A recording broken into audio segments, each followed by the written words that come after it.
জানলাগুলো বলে।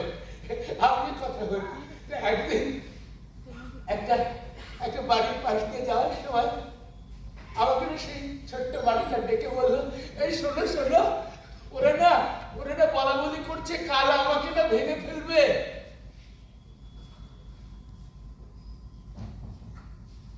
আমার আমার কেমন দম আটকে গেল। কি মিষ্টি ছিল বাড়িটা, মানে ওই যে চুন সুরকির গাঁথনিওয়ালা ছোট ছোট লাল লাল ইটের বাড়ি, ওই রকম কি মিষ্টি। আমি যখন পাশ দিয়ে যেতাম আমার দিকে তাকে কেমন মিষ্টি করে হাসত। সন্তলা রাহাপাড়া কালী মন্দিরে এসে হাঁটতে হাঁটতে ওই একটা কাঠপুল ছিল, সেই কাঠপুলের ওপরে উঠে সেই কাঠপুলটা পেরিয়ে খাল ধারের পাশ দিয়ে আমি অপর পাড়টায় চলে গেলাম।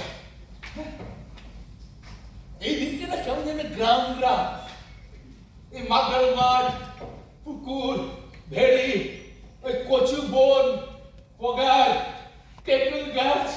আর আমার মনে হলো কি জানেন, মনে হলো আমি না একেবারে যেন বাংলার আত্মার ভেতরে ঢুকে গেছি।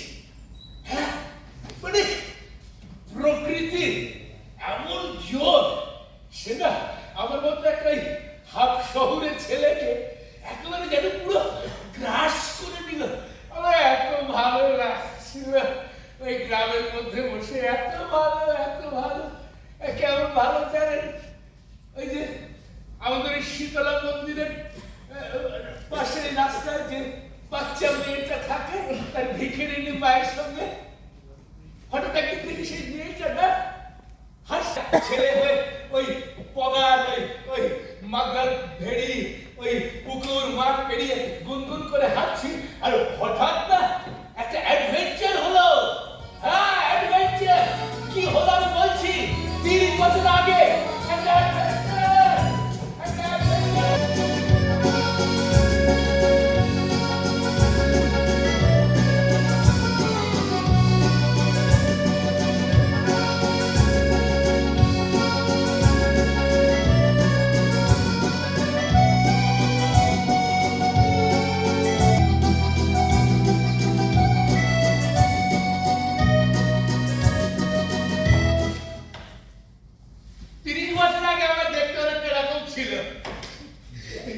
তো আমি ওই যে মন খুশি নিয়ে গুনগুন করতে করতে গান গাইতে যাচ্ছি।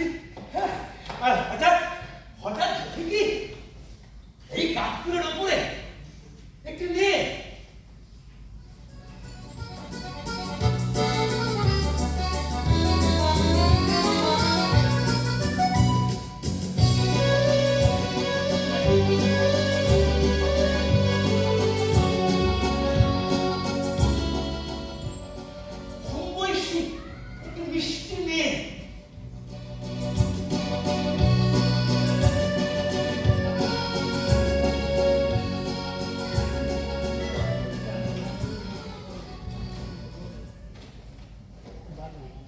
অদ্ভুত এমন নির্জন জায়গায় কি করছে, অবাক হলাম। একা দাঁড়িয়ে আছে, অদ্ভুত। আমি চলে যাচ্ছিলাম,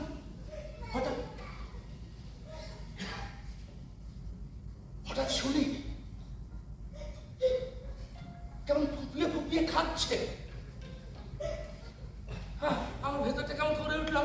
আমি প্রায় ম্যাডাম বলে ডাকতে গিয়েও ডাকিনি, কেননা সমস্ত প্রেমের গল্পেই তো এরকম হয়। কিন্তু ঠিক তক্ষুনি ওই উল্টো দিক থেকে আমার সৌভাগ্য